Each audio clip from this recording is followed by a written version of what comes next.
Welcome to the Ringer Fantasy Football Show. My name is Danny Heifetz, and I'm joined by Danny Kelly and Craig Corlbeck. And today we are going over our running back sleepers, fears, tiers, going over all the important running backs. It's the most important position in fantasy football. And we're going to go through who we like, who we don't like, who we would be happy getting, and who we'd be kind of sad to end up on our team. We're also going to have Sean Fennessey, always like our boss's boss on this show. And he's going to make fun of Craig to his face for talking himself into Aaron Rodgers, which was absolutely delightful. And also, while Sean's here, we litigate Happy Gilmore 2, where Craig and I honestly kind of got a little vicious disagreeing on Happy Gilmore 2.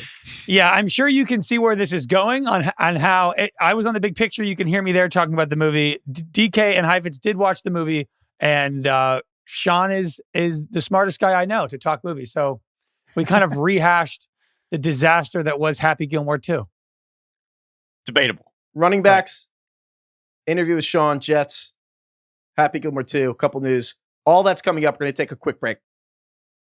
This episode of the Ringer Fantasy Football Show is presented by Hyundai. Get into the Hyundai Getaway Sales Event and get away with a deal so right it almost feels wrong. You can get huge savings on their adventure-ready SUVs like the Hyundai Santa Fe and Santa Fe Hybrid models. Or go all-electric and choose from America's most awarded EV lineup like the Breakthrough Ioniq 5 or Ioniq 6.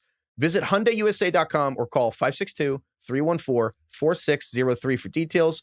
Offers end September 2nd, 2025. All right, we're going to get to our running back tiers, and we're also going to have special guest Sean Fennessey later in this episode. But first, I want to hit a couple things in news right now, and then there's other news that we're going to do in the middle of the show. But I want to start with just a couple big things that happened since we last recorded. So Micah Parsons, pass rusher for the Dallas Cowboys, has requested a trade, and he did it the good way, which is just posting a crazy long notes app message that you can't even fit in one screenshot. So it's 4 screenshots of this essay he wrote on Instagram and social media.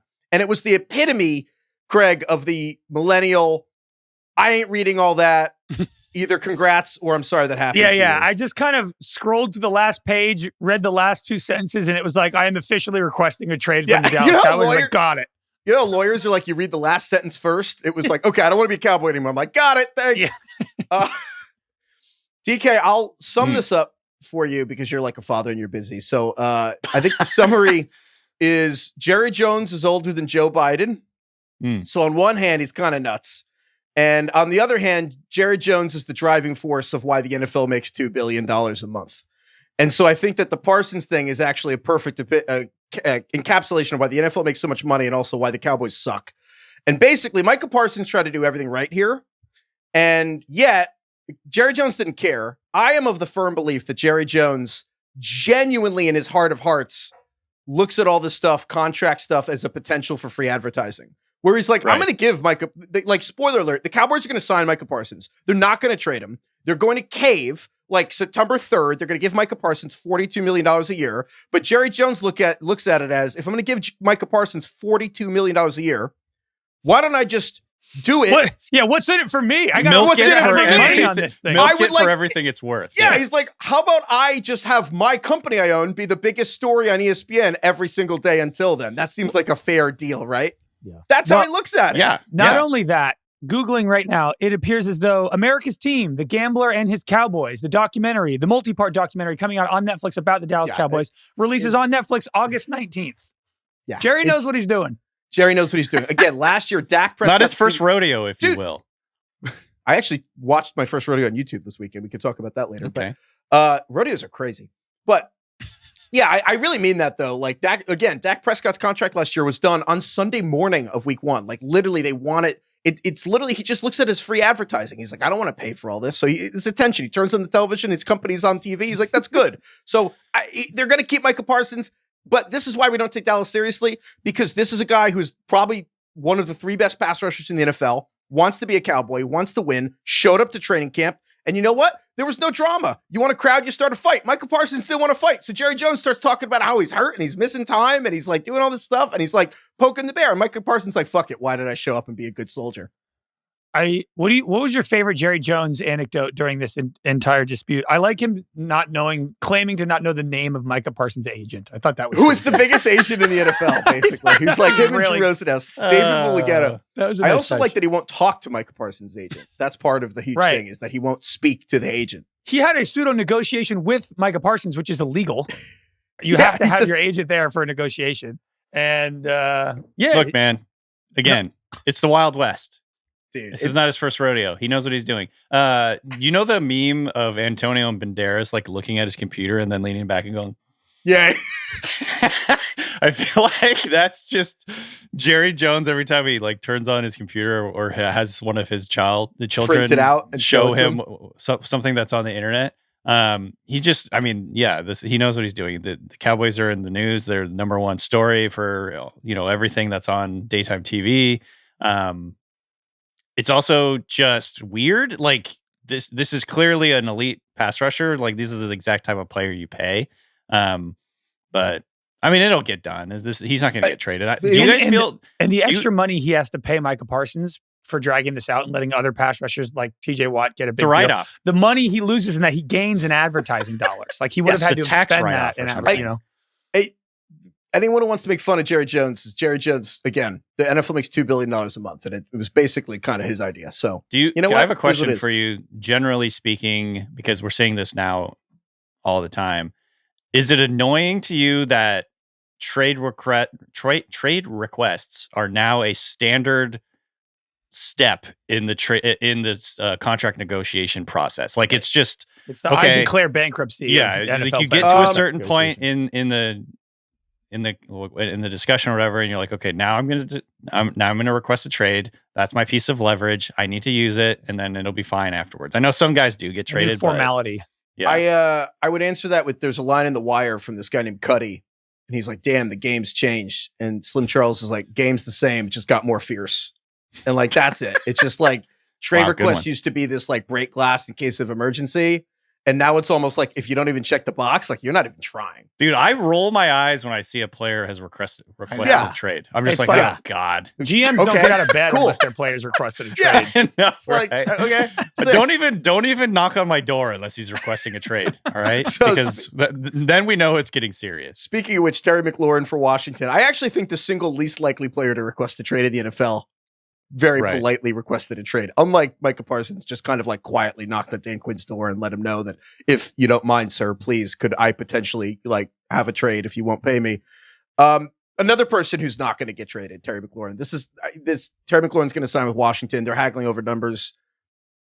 Long story short, Terry's like the epitome of a player you keep. Every coach wishes all their receivers were like Terry McLaurin. He's like a leader. He's a captain. He's beloved by the community. He's beloved by his teammates. Been an issue with anything. No, he's 30, wants $30 million a year, which sounds like a lot, but the cap's gone up $50 million in 2 years. The cap used to be, 2018, the cap was like $180 million. Now it's I just turned 31. Million. I want $31 million a year. I'm going to ask Sean when he comes on later. We'll see how that goes. There you go.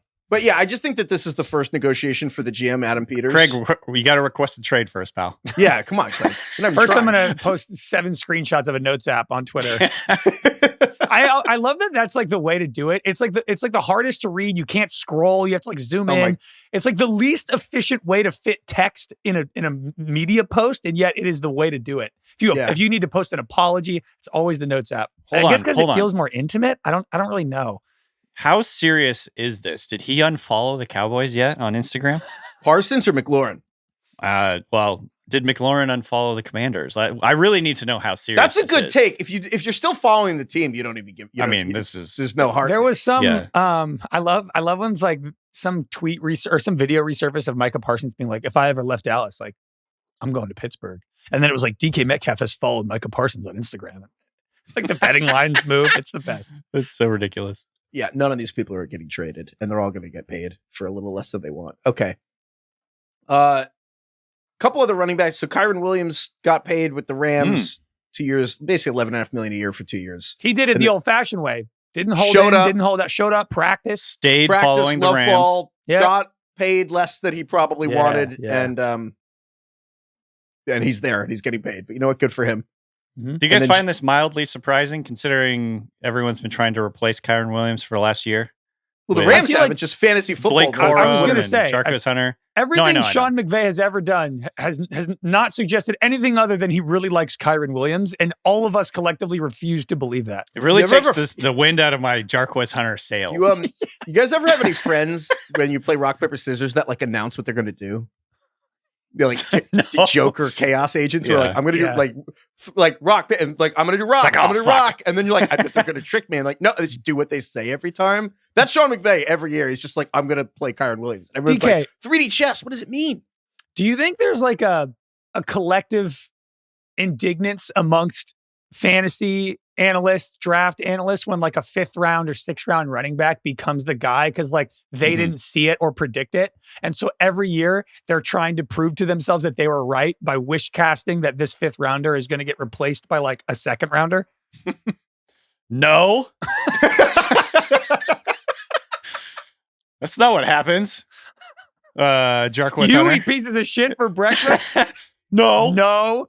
Yeah, that's absolutely what happens. The other thing that happens is anyone who really liked the 5th rounder is just constantly doing victory laps for like 4 or 5 years. My new favorite tweet is when people go, last year I recommended you draft Puka Nacua and Drake London. That's a meme now. The short answer to Craig, to what you're asking is particularly in fantasy football, but basically the hardest things to quantify are things coaches like work ethic, ball carrier vision, IQ, blocking assignments, and then just understanding how to set up blocks and just run the play as the coach wants it ran, which is unquantifiable a lot of times. And so in fantasy football in particular, I think a lot of analysts are math-based. And so like someone like Kyren Williams is exactly who falls through the cracks. Right. And so people are like, well, he's not as explosive, blah, blah, blah. But it's like, but Sean, I think what people forget, Sean McVay, like Shanahan, perfectionist. And it's like, he can't have a perfect play called at the perfect moment and have the reason it went wrong as his really explosive running back made the wrong read. Like he can't sleep at night. That way. Looks aren't everything. You know, you need a little bit of personality. It's not all Raz score. Okay. Oh my God. Okay. More So like Kyren got score. paid. The James Cook situation, he's holding. We want to just get to that when we get to these guys. We can go through every running back. Sure. We'll get to James Cook later. Okay. So congrats to Kyren Williams for just being a dog. Well, did you want to say anything about Matt Stafford before we start here, Craig? You're very concerned about Matt Stafford's back. I am concerned about Matt. Matt Stafford has yet to take part in training camp as he deals with like back soreness. And the Rams McVay doesn't play his starters in preseason games. He's not about that. But what he does value is the like team-on-team scrimmages against other teams. Stafford's not participating in the first one. That's kind of like a big deal for the Rams. It's how they see a lot of stuff. And Stafford is doing...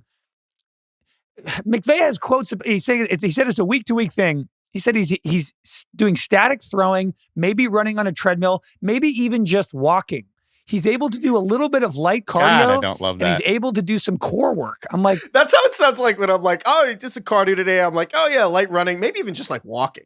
This sounds like we're talking about a 70-year-old man here. Yeah, it's walking.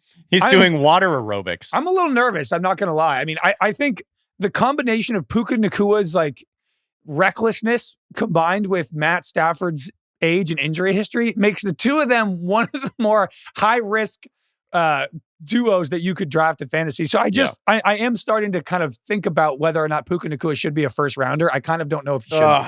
It's every game Puka and Stafford play. Puka is probably like a top 4 receiver. So I don't know. DK's point always lingers in my head that no one's ever used to have a bad back, and Matt Stafford broke his back 7 years ago, and it's not been the same ever since. But I'm also thinking about Brett Favre, even late in his career, where he's like would pretend to retire so he wouldn't have to do 2-a-days in training camp, show up, and then almost make the Super Bowl at 40. And I'm like, Stafford, I think is the same way, where Stafford's a psychopath and will not miss games, but like he's just like, yeah, I'm 30. How old is he? 38? 37. He's like, I'm just 37, and he's like, I'm going to play in week 1, and that's in 30 days, and I'm not going to fuck up my back and Allen Iverson style in practice. Yeah. I guess, is it a practice where he's not getting hit and just throwing passes to his teammates? If that's too hard right now, that is a little worrisome. I don't know. You DK, just don't want to Stafford's exacerbate age. it, you know? Yeah. I'm older than Matt Stafford. I will say, when you get to a certain age in life, even things like sleeping, your back hurts really bad. You know what I mean? Like you wake up in pain. Yeah. That's why you really need a knee pillow.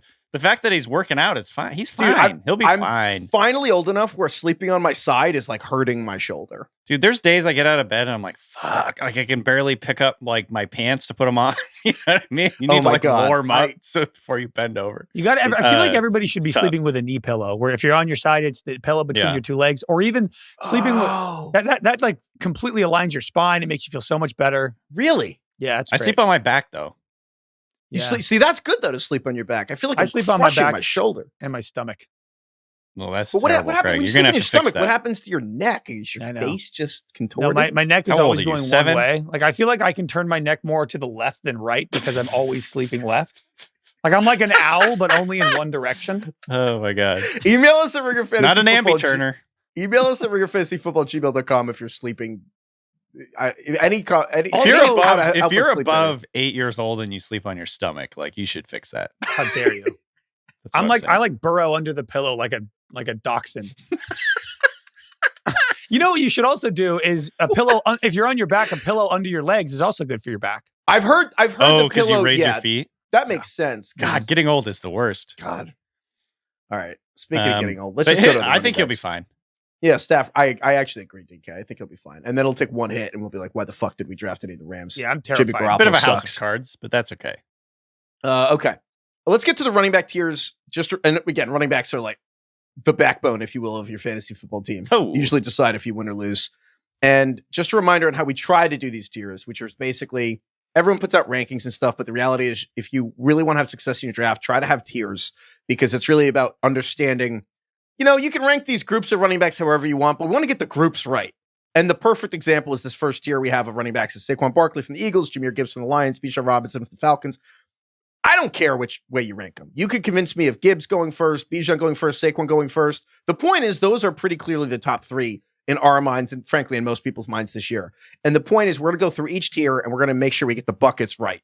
But the order within the buckets, we don't really care. We just want to get the groupings correct because that is really how you can make the decision when you're tick tock on the clock and you're looking and there's 10 receivers you're happy with. It's your second receiver and 1 running back. You're like, take the running back. That was like a subtle Kesha reference there. Tick tock on the, brush my teeth with bottle of Jack. She just has an album coming out.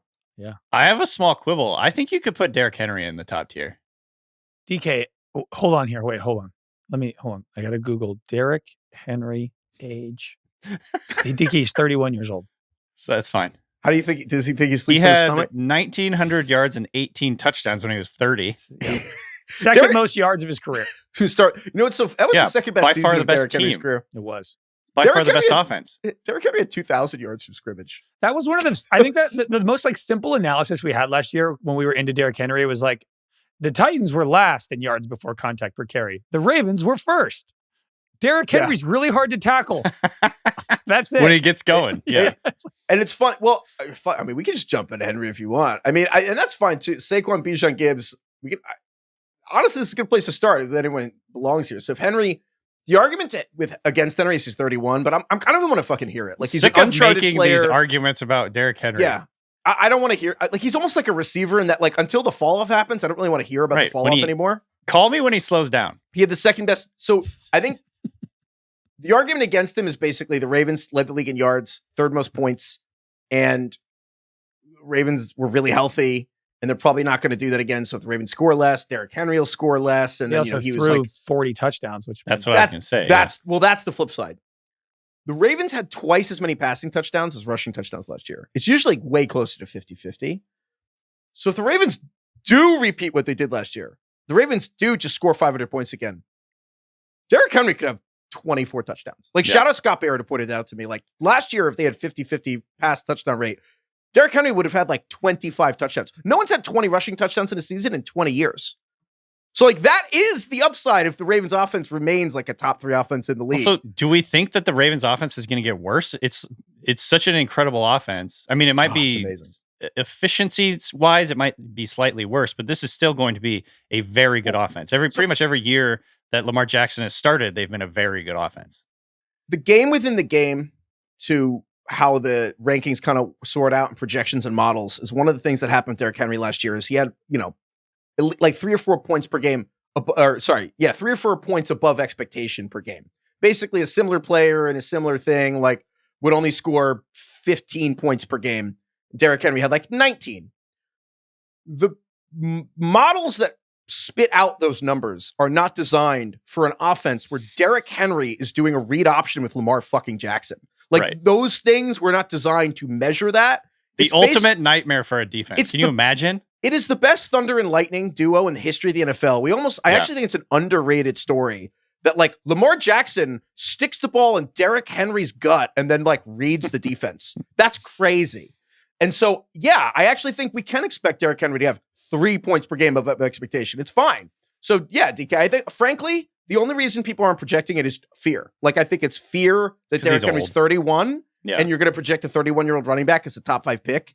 But, like, I have no problem taking Derrick. Like, he's sick. Also, this is not super significant, but the Ravens did nothing at running back this offseason. Justice Hill, they extended Derrick Henry, Rasheen Ali, someone named Marcus Major Jr.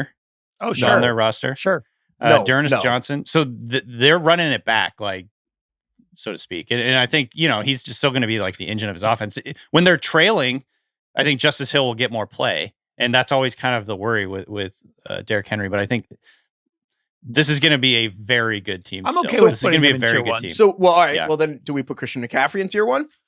No. I say no, just because I think he fits nicely with the next tier, which I think is probably Devon Achane and Ashton Jeanty, where it's like, could they be the number 1 running back in fantasy? Absolutely. But there is just way more uncertainty than with the higher tier. Saquon, Gibbs, and Robinson all come with a little bit of security where you kind of know outside of an injury, like they're going to be okay.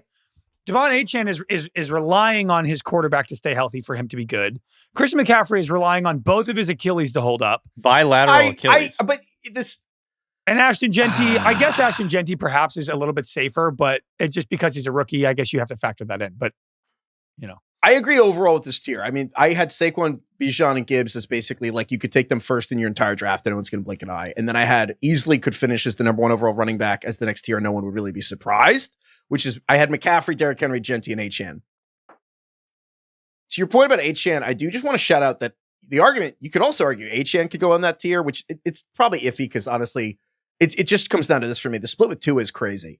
When Tua played last year, when Tua plays with Achane is 20 points per game. Yeah. It's like Saquon, Gibbs, healthy McCaffrey, Bijan, and Achane. He's right there.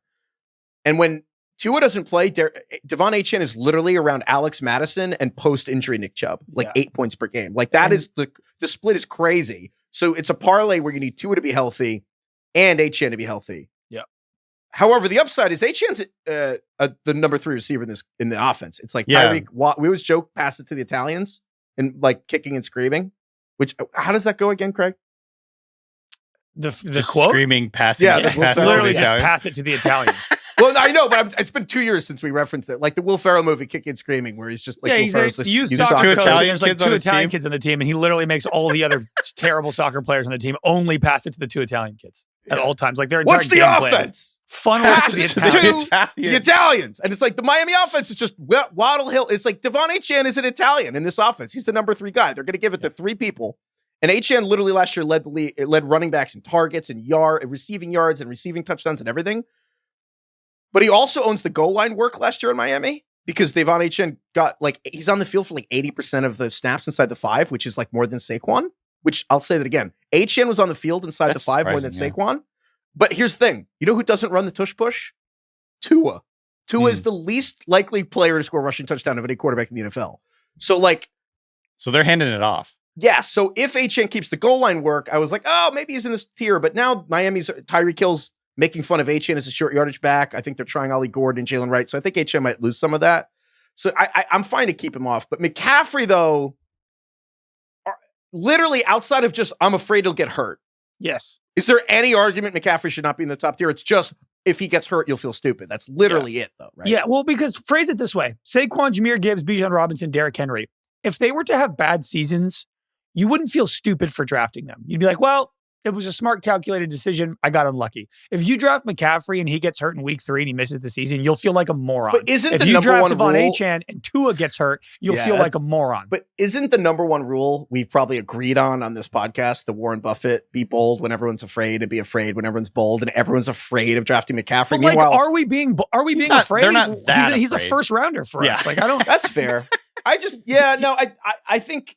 That's fair, I guess. I'm just saying philosophically, the way you think about it is if you took Jahmyr Gibbs first overall and he didn't have a good season, I don't think you can criticize yourself for doing that. If you took McCaffrey first overall, he gets hurt week 3, I think you would you would feel like Lucy stupid. pulling Yes, the but football every week- away. Yeah. But all right, fair. But I think that McCaffrey to me is similar to Saquon, where if I told you every running back plays 17 games, the top 2 picks are probably Saquon and McCaffrey, right? Yeah. It's funny. Yeah. Every running back plays 17 games. And Derrick Henry. It's probably And Saquon Derrick Henry. McCaffrey and Derrick Henry. And it's like Saquon, McCaffrey, Henry. I'm just saying. So frankly, and I think this goes back to the conversation around Saquon, Gibbs, and Bijan. The argument against Saquon is not Saquon didn't have a great year last year. Obviously, just to reiterate, Saquon literally, if you include the playoffs, the most rushing yards in the history of the NFL in one season. That's what Saquon did last year. 2,500. Yeah, crazy. And 482 touches. yes, the argument against him is he had almost 500 touches in one year. It's Touch wild. is such a dainty word. Yeah. 480 touches is like 400 collisions. Right. Like he was tackled 400 times by an NFL defender. Like that's what a touch is. And so that's the argument against them is half the people who've done that get hurt the next year. The other half are incredible. But if we knew Saquon and McCaffrey are going to be healthy, like McCaffrey in particular is going to be on the field 19 out of every 20 plays. I'm just going to, so to me, it becomes a matter of risk tolerance. Yep. If you are like listening and you're like, why would I take a player like Saquon, who had the second most touches of the 21st century first, then like you have permission to not take Saquon. That's fine. But if you're listening, you're like, football's violent. Anyone could get hurt. Saquon's a physical freak. How would I not take Saquon? That's also fine. I think the McCaffrey thing, I think is the same thing because when we do our weekly rankings at fantasyfootball.theRadio.com, every week McCaffrey's healthy. I think it's fair to say we're going to have McCaffrey first or second every fucking week. Is that not fair? Every week until he gets hurt. So I'm just putting that out there for people to be clear. This is kind of morbid, I guess, but the McCaffrey thing kind of reminds me of like, you know, when someone who's like super rich dies and you're like, fuck, like if they died, I'm fucked. You know what I mean? Like they have every resource available to them on the planet and they died. I'm a goner. That's kind of how I feel with McCaffrey because he's like such a freak, like with his body in terms of working out and, you know, highly tuned machine. And then the fact that he came into last year, he's like, oh yeah, if there's a game tomorrow, I'd be playing, blah, blah, blah. And then he just didn't play for like, however, what was like 2 months. To me, I'm like, I don't know if I trust this person anymore. But the flip side, but it's a year off from getting hit. He's actually kind of fresh. Yeah. No, but he got hurt again when he came back in. 2 Achilles injuries. No, he had some other injury too, didn't he? Yeah, he did. He hurt his knee. Yeah, so I'm like, we did this already. We did this like in 2020. He's a human being. I feel less confident now in Christian McCaffrey staying healthy. Like Derrick Henry is immortal. Look, in 2020 or whenever we did that 6 years ago, he was like 23 years old. Now he's 29, coming off bilateral Achilles injury, where he basically didn't play the entire year. I feel like it's reasonable. I mean, again, he is a first rounder. He's like the 6th pick for us in drafts. Like, fine. Every position we give there's one not player, that much of a. We try to have a one-player tier every year. One position gets their own tier, and I think McCaffrey has to be. I think like Achane and McCaffrey are right there together. Okay, fine. So McCaffrey, Achane, yeah, that's fine. And then I think we can put Jeanty in there. So Derrick, I'm not going to fight you guys if you think. Would you? But if someone took Derrick Henry first overall, you'd be like, yeah, sure. Yeah, I think so. I guess I'm not going to argue, but because like some places, I don't think it's wild. It's purely how you feel about him being 31 and whether Derrick Henry should be compared to other people. For the first tier, it's less like if someone took this guy first, would you be weird? And more like you're super happy getting one of these guys. I want to get someone in this tier. Like if you're in an auction draft or whatever, I want one of these 4 as the foundation of my team. Like, do you feel like he fits into that tier, or is he like, I could wait spend a little bit less on there's this? Something about Derrick Henry every year we do this. You're right. Like, You're right. DK, I think he's in that top tier. I don't think him being 31, like he's clearly at this point, like genuinely the physical outlier in football he's like Tom Brady. Like he's changed what it should be. To your point, DK, you know what I thought of when you were saying that is you're actually speaking of Tom Brady. When he won with the Bucks, you compared Tom Brady's legacy to Alexander the Great.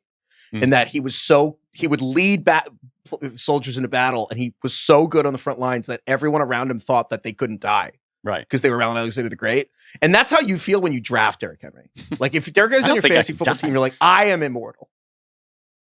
Yeah, you're Ryan Gosling in The Good Guys. Yeah, Or the nice guys. Never gonna die. I don't think I can die. Okay. I don't. Did you fall? Did you fell off the roof? All right, so that's the tier 1 is I'm never gonna die. I don't think I can die. Saquon, Bijan, Gibbs, and Derrick Henry, the I'm never gonna die. And then you're right. Tier 2 is the I might die. I'm gonna die trying, which is McCaffrey, Achane, Jeanty. That seems right, actually. Mm-hmm. Okay. I think the Jeanty version is like he's a rookie and we're putting an awful lot on. Yeah, it's like, we don't know what he looks like on an NFL field. In theory, he could be not good, I guess. Am I over-indexing? I thought there's that's pretty good. Trent Richardson is the only thing holding me back from going all in on Jeanty. Yeah. So I'm going to die trying. Okay. That I actually think, despite all the arguing, I think that's the easy part. Are there any other, before we move on? Can you put Jonathan Taylor up there? I thought about it a lot. I think you can. I'm very interested in what you think, DK, because every other fantasy place does not have Jonathan Taylor in this spot, which is very with McCaffrey, Jeanty, Achane, which is weird because Taylor is as talented as those guys and plays as a 3-down back, but the Colts might suck. So a lot of places don't have him there. And I struggle with it because I'm like, he's Jonathan Taylor. Like, how could he be lumped in with like Breece Hall? But I get it. He had 1,400 yards rushing and 11 touchdowns last year quietly. He averaged almost 17 points per game in fantasy. And I think there's meat on the bone there. Obviously, I think the reason you're exactly right. The reason people aren't as excited about him is because of the horrific vibes around Anthony Richardson and Daniel Jones. But I think, at the end of the day, they're still going to lean on him to be a huge part of their offense. And he had 11 touchdowns last year in a dysfunctional offense. So I don't know. I still feel confident in him being a super high volume. He's one of a very few running backs in the NFL that still can be called a bell cow back. And so I don't know. I still, even though he has a lower ceiling, probably because of the offensive environment, he's still in this group to me. I'm actually so glad you said that, DK, because when I made my rankings, I had Taylor in this tier. And then I looked and basically everywhere else, Taylor was like not part of it. And I cowered it out and moved him. And I want to put John Taylor back. Craig, do you feel that way? I want John Taylor in with Achane and Jeanty. He's so tricky because I do think he's one of the most talented running backs in the league. I mean, he was the RB1 in 2021. That was a while ago. But he obviously has the talent and everything around it. I think there's just something about the Colts that hold me back. The Colts are projected to score the 6th or 7th least points in the league this year. Yeah. I think last year I had Jonathan Taylor on my fantasy team, and having him attached to the Anthony Richardson show was so upsetting and difficult because every time they'd get close, Richardson would throw some horrible pass, get intercepted. I think it almost is less fun to draft him, even if at the end of the year it ended up working out. I mean, a lot of his statistics were very backloaded. Even his week 18 game, he had 200 yards, and that did a lot for his year. So if you look at what he was doing for the first 8 weeks of the season, he was not a great pick. So I'm a little more lukewarm on him, I think, although I think he's a great player. Bad team, bad name. If John Taylor's name is Devon Achane, and you know what I mean, we would put him in this tier straight up. But his name's Jonathan Taylor. But I agree. To me, he's the fluid one. I think I'm okay moving him down one tier, even though I kind of feel bullish on him this season. And this tier, when it nuts and bolts, what it means is there's this whole second tier of receivers we'll get to in our next episode. But there's Brian Thomas's and Drake London's and Lad McConkey's and AJ Brown's and all these great receivers. And this is kind of what and we'll talk about that obviously in context of who are you taking before or after? And gut check, I'm probably going to take AJ Brown before Jonathan Taylor, which is kind of what we're talking about to a degree, but we'll see. Yeah. Okay. Let's move him down just to, play conservative on that one. Okay. So anything else you want to talk about with these guys? Jeanty, Henry, McCaffrey, Bijan, Gibbs, Saquon, which we actually didn't talk about a ton. No, those are your set and forget guys. Okay. All right. Let's keep rolling with running back rankings, but first, let's take a quick break. This episode is brought to you by Yahoo Fantasy. Yahoo Fantasy is the best place to play fantasy football this season. Yahoo Fantasy is dropping 28 big new features over 28 days throughout August. They just dropped Yahoo Fantasy Guillotine Leagues, a killer new way to play on Yahoo, where the lowest scoring team gets eliminated weekly until one is left standing. Give this new mode a try, or stick with classics and private head-to-head leagues or public leagues. Play today at yahoofantasy.com/theringer. Can you imagine we're doing we're bringing back the Ringer Fantasy Football League. We're doing a live stream draft on Monday, August 25th with a bunch of people, Bill, Sean, Chris, Van, Mal. the three of us. Can you imagine if we did a guillotine league and Bill was just out after week 1? Oh my God. That's That actually, does sound like a That's the fun only thing. format to play. that's You have pretty to- funny though. You basically need 14 to 18 teams in the Maybe league. we do really that to make next it work. year. That's a guillotine's good idea. brilliant. Like you just Yeah. get chopped. That's It's pretty true funny. anarchy. Mm-hmm. That's And then you draft the players on the team that was eliminated. It's crazy. You It's basically have a draft it's every an week. estate sale every week. It's unbelievable. That's how old I am. I'm looking at those now. Okay. Let's get to the next group here. I'm just going to tell you guys up front. This tier is wrong. You guys made your tiers. I made mine. I'm reading mine here and we can tweak them. Mm-hmm. But this one, I'm just going to tell you everyone in it. Jonathan Taylor for the Colts. Josh Jacobs for the Packers. Bucky Irving for the Bucks. Kyren Williams for the Rams. Chase Brown for the Bengals. Ken Walker for the Seahawks. James Cook for the Bills. Breece Hall for the Jets. Omarion Hampton for the Chargers. Alvin Kamara for the Saints. James Conner for the Cardinals. Chuba Hubbard for the Panthers. I am so deeply aware that Chuba Hubbard should not be in the same tier as like Jonathan Taylor and Josh Jacobs and Chase Brown. But I don't know where to cut the deck on this group because every time I try to do a slice of a tier, I'm like, is Omarion Hampton for the Chargers really in a different tier than Kenneth Walker? Is Kenneth Walker really in a different tier than Kyren Williams? I was like, I just feel like I'm looking at color shades on a wall at Home Depot. And I'm like, I don't know where it stops being you know what I mean? Yeah. I think most of this tier is correct. According to mine, I basically shaved off James Conner and Chuba Hubbard and kept the rest, which would be... Yeah. Okay. Yeah. So you would say it's most of it. DK, do you agree with that? Yeah, I think I still am looking at James Cook and feeling like he feels out of place here. I agree. But so like if I was going to do this and we were just going to kind of like blank slate it, I would probably drop James Cook below or Omarion Hampton and then cut it there. I kind of feel similarly, DK. You know why? If you stop trying to think like, if you think less just who's going to score what points and more like, are you excited to click on this player? Like hit the draft button. If I get Jonathan Taylor, yeah, I want him on my team. Josh Jacobs, I want him on my team. A little less so. Bucky Irving, I want him on my team. Kyren, yes. Chase Brown, yes. Ken Walker, okay, there's upside. They sucked last year, but the Seahawks are better on the offensive line. James Cook, honestly, that's where I kind of feel like I'm paying for the career year. Because Right. James Cook to me is like the Terry McLaurin of running backs, where, I mean, the same way Terry McLaurin just had his franchise, like the 13 touchdowns. Like James Cook had 2 touchdowns and then 2 touchdowns. And last year he had 16. He led the NFL. I saw this. He led the NFL in goal to go rushes. He tied with Josh Jacobs. And to me, so he's the weirdest quote unquote lead back in this group. All these other guys are very clear cut, or at least what we think right now, the lead back in their offense. And James Cook is technically the lead back, but he plays less than 50% of the snaps. He gets less than 50% of the carries. You know, he just really, really went off in the touchdown department. I think he's a really good running back, but in an offense like this with the Bills, where they spread the ball around so much, would it surprise you if his touchdown total fell to like 7 or something this year? And that'd still be probably considered a solid season for him. And, you know, obviously Josh Allen is stealing goal line reps in goal line carries. And maybe it's just variance. He doesn't get as many goal to go rush attempts this year. And I think he doesn't have the safety of volume that the other guys in this tier have. James Cook only had like 1,009 rushing yards last year. And so, yeah, I agree. And he's also doing he's also not practicing real quick. Elena Getzenberg at ESPN had a funny He's holding report. out. On Sunday, he wasn't practicing and James Cook asked like James Cook why. And he said business.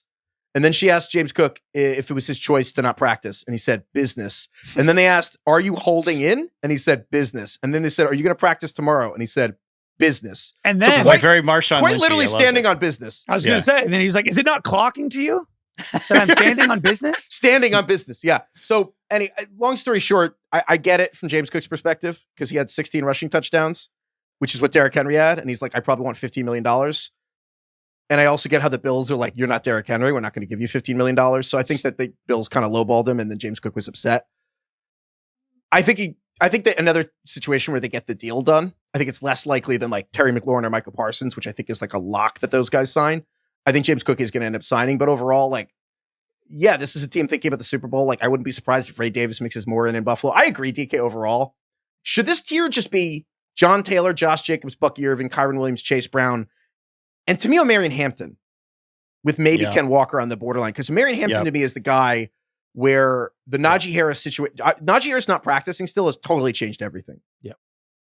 Right, because Craig? basically what we all thought would happen week 8 this year, where Omarion Hampton ends up taking over as kind of like the lead guy, is happening right now because Najee Harris isn't at practice. And so if Omarion Hampton has all those reps and just is the starting running back the entire summer, while Najee Harris can't take glasses off because he can't look into the sun right now, Omarion Hampton, like as a talent, I was out on him 3 weeks ago because they really like Najee Harris. Jim Harbaugh loved Najee Harris. I thought it was going to be a true split.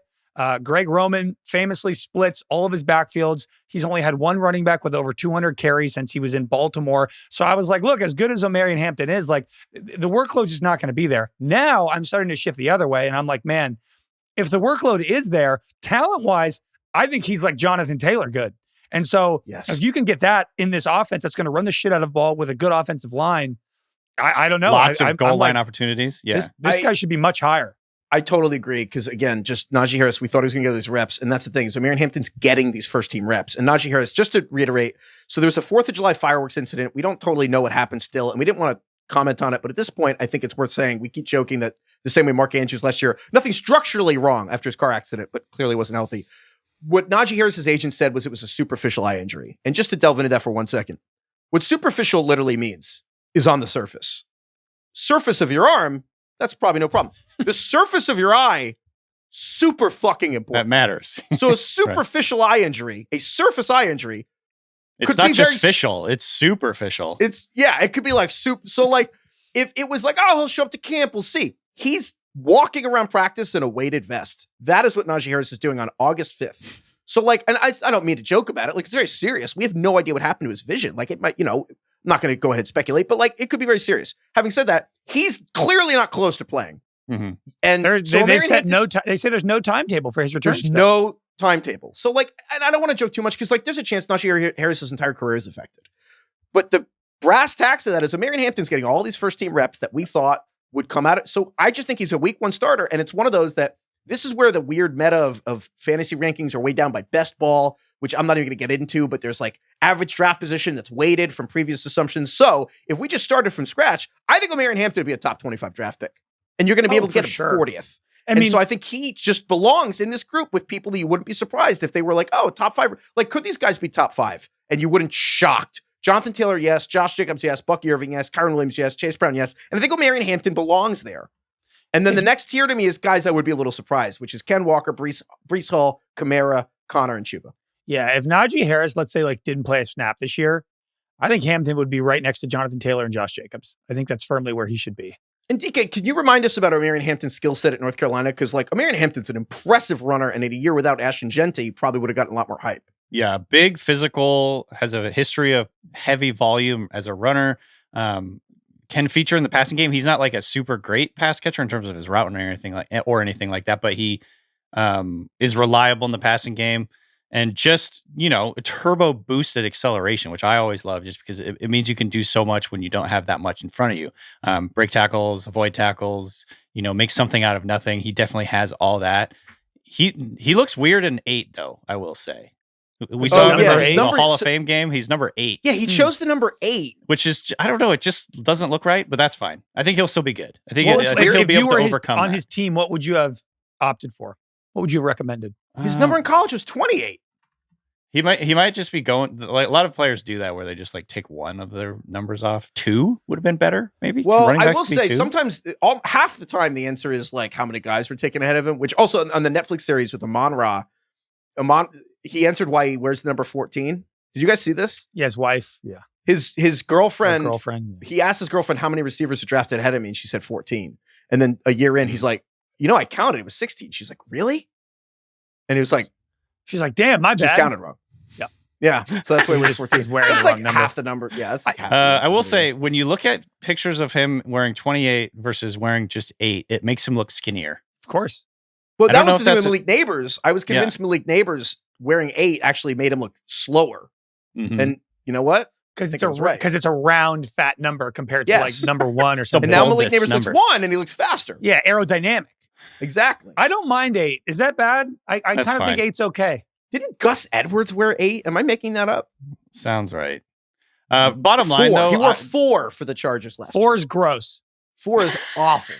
4 is crazy. It's 4 gross. is super ugly. What are the least aesthetic numbers 1 through 10? Alvin Kamara, 4 who's and in this- 6. Can we do Alvin quick, Kamara, who's in this tier, is like, 9? what was he, 41 or something like that? quick, unprepared, 41. impromptu? Can we just quickly draft running back numbers right now? So what's available? 1 through 0 to 40? 100? What are you talking about? 0 to 99. No, You so now can be any number? They Craig, changed it used the to be rules. It used to be different, but now it's 1 through 49 Yeah. Oh, 1 through 40. You're right. Yeah. 1 and through 49. 80 through 89. 49 is probably last. Previously, it was 20 through 49. Now you can do single digit. See, No, you can do 0 because DeAndre Swift was 0. Yeah, you can do. part of Gibbs me is thinks, 0 now. I feel like the 40s are the obvious worst numbers. However, I feel like if one guy came in and made it cool, it's like when Well, like that's there's like, Kamara. Kamara's 41. He didn't make it cool. That's a He'd great be the call. perfect player That's a- to make the 40s cool, and he never did it. This is why maybe DK is he the did vibes make king. it cool though. No, DK is No, the he vibes didn't. king. You're 100% right. You see Kamara any couldn't other make 40 player in 40s, you're like, oh god, If this he guy's pulled getting it off cut. though. He No. pulled He's it getting off. cut. He's on special No, teams. He pulled it off. No chance. He did no. pull it off for sure. No, DK's right. 41 sucks, even though Kamara is incredible. I don't know. I like Ashton Jeanty was like 44 and just crushed. That'd be kind of cool. It's like Margot Robbie bringing back the name Margot. What is It's Ashton like now the Jeanty? name Margot Jeanty's is cool 2. because of her. Oh, you're going to name your daughter Margot? Maybe. 'Cause Margot. Yeah, I named her after Margot Robbie, you know. I'm not naming her after Margot Robbie, but it's now allowed me to realize that Margot's a nice name. Okay. I don't think the name Margot's that bad. If we have Okay. anybody named Margot listening, you have a pretty name. No, the name's not that bad. I can't but hear you over naming- backpedaling. You named Yeah. your daughter after Margot Robbie. Sorry, yeah. naming him don't you naming tell her Liz that? after Margot Robbie after the amount that you guys talk about Wolf of Wall Street. Wolf of Wall Street. I just saw that scene Wolf of Wall Street. It was reminding me of what I want my daughter. Yeah. Yeah, totally. Yeah, my 2 daughters, Margot and Honora. Oh god. Margot and Sydney. That So, one I feel like hey, is a little more reasonable. Genty's number 2, Well, yeah, you're right. which I think looks kind of sick. Yeah. I don't know. Okay. I still kind of think I'm a skill players traditionalist. in The single 20s, I think, digits look still are the kinda coolest. weird. 20. Yeah, I'm bad. I think it's my oldest take. 28 Peterson, 21. which, 21 LT. like, yeah, it's. Yeah, those are I classics. respect the hell out of Kamara. He's a trailblazer. He is. Uh, Heifetz, though, real quick on Hampton.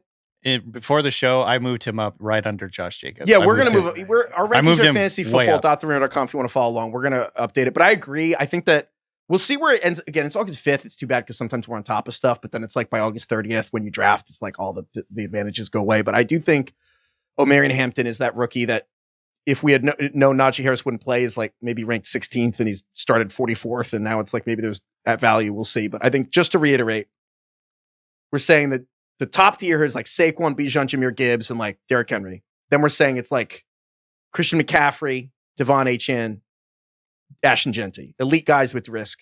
And we're saying this next tier here, guys that if you get in the basically third round guys we like, 4th round, great value. It's the last Jonathan- guy who could theoretically be the number 1 running back in your team and you're not pissed. Yeah, Right. that's a great way to think of it. Jonathan Taylor for the Colts, Josh Jacobs for the Packers, Bucky Irving for the Bucks, Kyren Williams for the Rams, Chase Brown for the Bengals, and Omarion Hampton for the Chargers. I think that makes sense. I think that's right. We're I not think doing that's Kamara. right. I think if Kamara is your number 1 running back, That makes you nervous. you're like a little nervous. If Kamara's your number 2, you're like, damn, Kamara's my 2. I feel great about that. Right. If Kamara's your number 1, your eyes just float down to your receivers and tight end, and you're trying to talk yourself into it. You're like, but I have Justin Jefferson and AJ Brown and Hurts, so Kamara's my number 1. Yeah, I think this is very I spiritually think that's right. That Yep. that feels right, even though if statistically at the end of the season that ends up being wrong, it feels right. Alvin Kamara is the RB6 each of the last 2 years, but you're right that it would not feel Just great the to have him offense be your right number now. 1. You're just really banking. Again, it's going to be Spencer Rattler competing with Tyler Shuck. And I'm like Derek Carr's Sounds like least Rattler favorite. might be leading this quarterback Yeah, competition right now. Who knows? That's not but- Derek Carr. Like, I'm not Derek Carr's, but I actually might be Derek Carr's least favorite person in media. But like, I'm just Derek Carr is different than Tyler Shuck. and I do. Spencer I will Rattler. say though, I think if we're going by that rubric, if you have Ken Walker as your number 1 running back, you're nervous. If you have James yes. Cook as your number 1 running back, that makes you nervous. Totally. Breece Hall, same deal. Yes. Uh, Hampton, I think, is the last Kamara- guy. Kamara as your number one back is nerve wracking. As your number two back, you're like, okay, that feels. So good. is Hampton? I think that's right. Are we saying Hampton's the top of the tier that makes you nervous, or the bottom? No, of the tier I think he's in okay? the. I think if he's now your he's number at the one back, bottom you of feel the pretty tier. good. You feel okay, I think. Yeah. And if Najee starts practicing or something, and Harbaugh's like, he's fine, we're gonna work him in, we can move him down a tier. But if that's not happening, I'm like, the other guys in this team are Kamani Vidal, and like, I think that's the right move. I'm really happy you guys agree that Breece Hall is not in this tier. That makes me feel good. No, Breece Hall's just like, you feel great about him as your number two. That's the right rubric. That's the right rubric. I would say I'm the most bullish on Breece Hall, and it still makes me just a little bit nervous based on everything that's coming out of camp. Anything else you guys want to say about Cook, Kyren Williams? We talked about Chase Brown a couple weeks ago. We love Chase Brown. Chase Brown again, who's just, I think, one of the last running back that's going to play like 80% of snaps. Like he's going to play all the time. Yeah. Yep. Zach Moss was released. I don't know if we talked about it on the show, but that's kind of like the last barrier that. Not that he was ever a huge danger, but to me now I'm like, okay, that football is so fucking brutal. I didn't think we'd talk about Zach Moss in this episode. I do want to just say Zach Moss broke his neck in 3 places at some point last year. They think it was during the Patriots game in week 1 or week 2. And he played for like 6 weeks. Yeah. With a sore neck. Didn't tell anyone. Because he just, that's life on the edge of the roster. And then eventually he lost feeling in his like half a body and thought he was having a stroke. And so he like goes in and they x-ray him and his neck's fucking broken. And so they come in, and then he was going to get surgery, didn't get surgery, so he had to rest it, comes into camp, non-football injury list, because he's out of shape. And that is not a football, even though he broke his neck playing football, does not get put on the football injury list, gets put on the non-football injury list, because that's conditioning. And then they cut him. It's a brutal They threw him sport. a little extra money to cut him. They threw him like $300,000 to cut, but like got fired. And football's fucking brutal. So I just wanted to shout out Zach Moss, who's like, you don't think about those guys, but that's fucking crazy. Play with a broken neck for 2 months. Anyway. Okay. Next group of running backs here. I have this tier as basically like 1A backs. And it's basically, well, ironically, plus David Montgomery. So David Montgomery for the Lions, who's like the best 1B probably. And then you have like Tony Pollard for the Titans, Aaron Jones on the Vikings, Isiah Pacheco on the Chiefs, DeAndre Swift on the Bears, and then a trio of rookies. You got like RJ Harvey on the Broncos, Travion Henderson for the Patriots, and Caleb Johnson on the Steelers. I want to get to that rookie trio in a second, but of the veterans there, Craig, are there any veterans that stand out to you in that group of Montgomery, Pollard, Jones, Pacheco, Swift? He's quite boring. I guess a lot of these guys are honestly pretty boring, but Isiah Pacheco has jumped out to me a little bit the more I kind of think about him and the Chiefs. Last year he broke his leg in week 2 and he came back week 13. So the entire year was a wash. He came back. He definitely rushed himself back, did not look the same. He's an incredibly boring guy, but the year before, Isiah Pacheco was getting drafted in the 3rd round of drafts. And now he's going outside the top 25 at the running back position. He was the RB12 in 2023. I think the Chiefs' offensive line is in a better position than it has been in the last 2 years. I think the Chiefs are going to try to be a bit more vertical this year, try and spread things out, move the ball down the field, which I think could help the running game out. I just think, they did not do a lot behind him. They have Elijah Mitchell, Kareem Hunt. I just think Isiah Pacheco is a good young running back who admittedly has had some struggles with health, but because he runs like he bites people. Yeah, he runs like he's upset at the ground, not the players. He bites people. But I'm kind of just like, I don't know. What's really the difference between why we were drafting Isiah Pacheco in the 3rd round last year and now he's getting drafted in the 7th or the 8th? Yeah. I think this is a really smart take, Craig. He's one of the most under-discussed and underrated values in fantasy drafts right now. It's like you're going to be attached to Patrick lead Mahomes, back one of on the the best Chiefs in the offenses 8th round. Yeah. I think Pacheco is an argument for why maybe you want to start with a couple receivers or like a receiver in Brock Bowers, because where you're like, oh, I could get Justin Jefferson and Brian Thomas or Justin Jefferson and Brock Bowers, where you're like, wait, so my second running back could be Isiah Pacheco, who, if the Chiefs offense is back, where again, it should be so much faster with Worthy, Marquise Brown actually healthy and practicing, Pacheco not with a broken leg. Like, it's a much faster offense around Kelsey. And so, yeah, I think that's a really good call, especially of that group. I would not be surprised if Pacheco is the obvious value. DK, the other guys in this trio, we have the rookies. Obviously, you're a draft expert at the Ringer, and I want to ask you about this trio of Harvey to the Broncos, Travion Henderson, the 2nd round pick to the Patriots at Ohio State, Caleb Johnson at Iowa, went to Pittsburgh. Which of these 3 guys are you most excited about to get on your team? Push come to shove, Travion Henderson, I think. I'm still interested and excited in Harvey, but I think them signing Dobbins creates enough uncertainty, I guess, or whatever, just in terms of like how they're going to divvy up the roles with Travion, and conversely with Travion, the hype is kind of like the hype train has left the station. It's absolutely blowing up the last week or two. They're utilizing him in the passing game. There's like videos of him running vertical routes down the sideline, like wheel routes, catching passes, catching touchdowns. In red zone drill, he caught like 3 touchdowns. Like, you can't escape the hype right now around Travion. And obviously Josh McDaniels has a history of fantasy production from his pass catching backs. And I think that's exactly what Travion's going to be. If he get, and then he might even get more than that. Like, he might get early down work as well. Obviously Ramondre Stevenson is still there, and I think they still like him, but he's not the most reliable guy ever. He's been hurt in the past. He's had fumble issues in the past. Travion, I don't think 4 times last year, fumbled this a couple days ago in practice. I don't think Travion fumbled in college, or he had like some ungodly number of carries without a fumble. He's a really, really reliable back. In a lot of ways, kind of like the inverse of Ramondre Stevenson, where you just kind of like know he's going to be where he needs to be. Not going to put the ball on the ground. He's going to catch everything that you throw his way. And again, he's a really good pass blocker, so he's going to be out there when it's important, I think. So I don't know. I'm starting to find myself getting really excited about Travion Henderson. He could be one of these rookie running backs that just dramatically outplays where people are expecting him to. I kind of agree. I want to backpedal a little. Even though like a week ago I was talking about, basically my read on it was I think everyone was too excited for Henderson. I'm like, Ramondre Stevenson, only like 27 years old. He's going to play. And I checked in with a couple of people who are very smart with the Patriots. And I was like, come on, like Ramondre's going to play. Henderson's not going to take over him this year. Right. Like, teams draft for like the year after. Like, it's a part of a succession plan.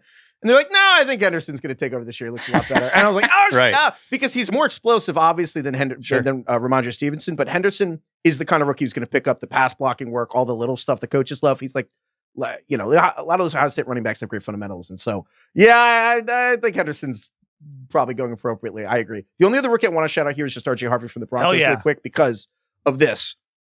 Harvey is another guy I was a little iffy about because people are like, oh, he's this year's Bucky Irving. Always a red flag for me when people are like, remember that out of nowhere guy from last year no one expected? It's going to happen again. I'm like, that's always a red flag. Also, he's not out of nowhere, but second rounder. He was a quarterback at Virginia, and then he was a running back at UCF, so RJ Harvey's only played running back for a few years, goes to Denver, and on one hand, I'm torn because I think that the vision Sean Payton has for RJ Harvey is Darren Sproles. And I think Darren Sproles, and it's like, what does that mean? It's like, well, a lot of catches, that's good. I will say this. Does that happen as a rookie? I don't know. Now, they're saying RJ Harvey's picking up, Sean Payton is saying that RJ Harvey's picking up the blocking and stuff better than you think. He's been excellent at it. We'll see how that develops. I will say this. I think that RJ Harvey, the part no one's talking about is RJ Harvey's like Taysom Hill in that RJ Harvey was a quarterback at Virginia. He doesn't have to be quarterback, but I do think if RJ Harvey can throw like literally 3 passes a year, then he's like the Taysom Hill in that a running back that has to be accounted as a thrower. Kind of like how LaDainian Tomlinson could throw a few touchdowns a year for the Chargers. Like, if Sean Payton gets a running back that has to be accounted for in the passing game, I do think that could be like crazy. Like, imagine if Darren Sproles could throw.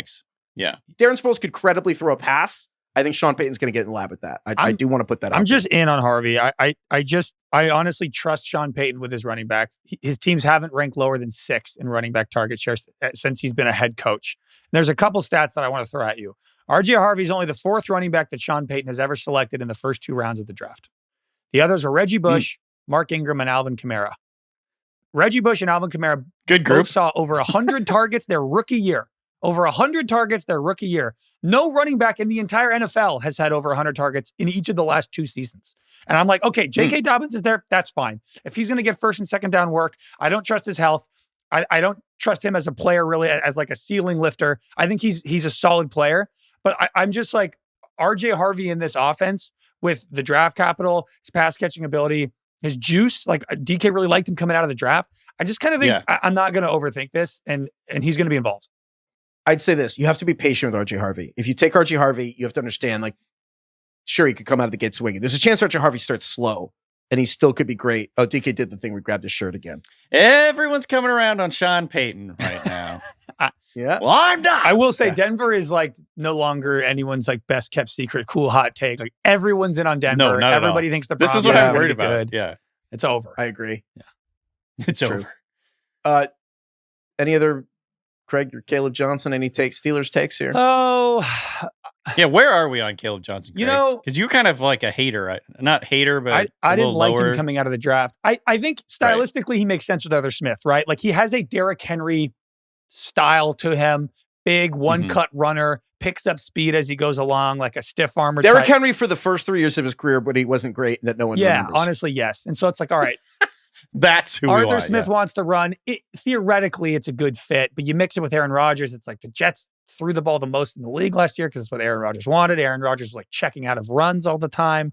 I don't know. I think like there is a world in which the offensive line works out. The year 2 of Arthur Smith works out, and Caleb Johnson is like pretty good and works. And the reports out of camp is that he's been good. He's got to focus more on pass protection. But then also I'm like, man, I think Jaylen Warren's good. This offense is going to be all over the place and might not score a lot of points. And it might just be like your typical Steelers offense. And like the Najee Harris of last year is his ceiling. So I have Jaylen Warren as the first guy in the next tier, but basically, I don't know what to do with either of them. I kind of just want to be out on the Steelers. I kind of want to be out on this offense because you need Caleb Johnson, a rookie, to earn Aaron Rodgers' blessing basically for pass protection. I think Caleb Johnson's probably going to take the goal line work because he's larger than Jaylen Warren, but Jaylen Warren will get the passing work. And I think it'll be like, I feel like there's enough rushing here for them to have value, but not enough success in this offense that I don't want to be excited about these guys. I don't know. Maybe Caleb gets touches. I kind of just don't want the Steelers. I'd rather have RJ Harvey. I'd rather have Trevion Henderson. Like, the other thing, he's also going to run a lot of zone from shotgun, which is not the Caleb Johnson ran a lot of zone in college, but he's going to have to do all that as shotgun because Aaron Rodgers is going to do the Roethlisberger thing. That kills the run game. That's why, like, they want to run more, but it's all fun and games until you have to redesign your entire run game around Rodgers just having to do shotgun and get the ball has to be out in 2.2 seconds, which suddenly you're putting crazy bumpers up on the bowling lane for what you're actually able to do here. And we know that going in. I don't want to be part of that. I don't know. The other thing I want to add here, and I know that I recognize that I just did this with Trevion Henderson, but like mainly the thing I'm excited about with Trevion is what they're doing in the passing game.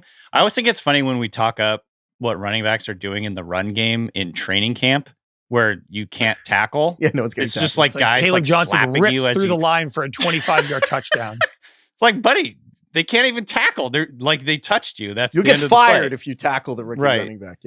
I always just thought it was really hard at this time of year to really buy in on, like with the Jets, there's all this talk of Braylon Allen looks amazing. I'm like, okay, what does that even mean? He's running around. Like, I honestly don't know where you're getting, like, where do you get that from? If he's being really utilized really excitingly in the scheme and passing game and all that, like, I understand getting excited about that. It was like, Braylon Allen looks awesome right now. I'm like, I don't know what to take about that. We'll see next week. We're going to have a special guest on next week. But if preseason's good for one thing, it's the running backs. The running backs is the first thing where when you like, strap them on and actually hit people. Yeah, he's got it. He does it. Like, you can see it. I will say you're right, DK. Like, every report basically out of every camp with every running back is like, it look explosive. It's like, sure, of course, they're NFL players running. Like, I don't know, they're running around in shorts. Only guy, it's like, you ever just seen an NFL athlete? Unbelievable. The only guy who has not gotten that report, and Heifetz, we can talk about this team next. I know you want to. It's the only time I've ever been like, wow, the reports out of camp were that this running back has no juice, and it's very sad, is Nick Chubb. Oh yeah. So like, even against everyone like couches any like comment about Nick Chubb with like, he's just not. So I don't know where we're going to slot this. So the Texan situation is as follows. Joe Mixon has his foot injury, and again, he was in a boot. Then he came out of the boot. Now there's no timetable for his return. They're going to evaluate close to the season. Joe Mixon is like a do not draft. Joe Mixon is, I don't know what's going to happen with him this season. I don't know. I don't even know if he's going to play this year, but Joe Mixon's like closer to like a non-factor than a guy you're taking in the first 50 picks. So then Nick Chubb is the next guy in Houston, but Nick Chubb, D'Amico Ryan's head coach, is already talking about Nick Chubb is, great. Look, guys, when they get older, things happen, like they lose a step. It's fine. Not even like coaches usually defend their guys and they're like, people say he's lost a step. I haven't seen it. No, D'Amico Ryan's like, lost step. So what? He's great in pass pro. He's a pro in the running backs meeting room. Yeah, they're that's like a terrible sign. He's a good person. They're like, D'Amico, we asked about CJ Stroud. And he's like, oh, right, sorry. Like, I feel like he's like now, he's like going out of his way to be like, Nick Chubb, it's okay. It's okay that he doesn't look like the same guy. They're like, we didn't even ask about that.